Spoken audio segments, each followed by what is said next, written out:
सर्वदलीय बैठक के बाद आज दोनों सदनों के नेता प्रतिपक्ष से बात करने के लिए संसदीय कार्य मंत्री ने हमें बुलाया था।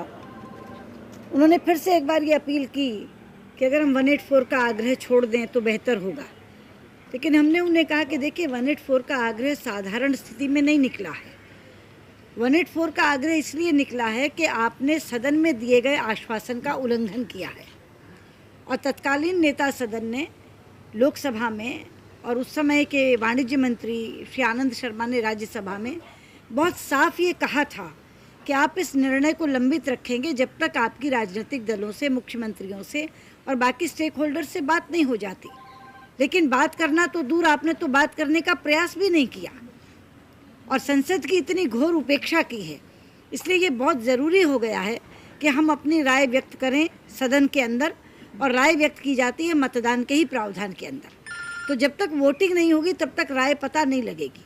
तो हमने कहा कि आप क्यों इतने दिन से इस बात को बराबर कहे जा रहे हैं, जब हमने आपसे कह दिया कि 184 पे चर्चा कराओ और सदन चलाओ।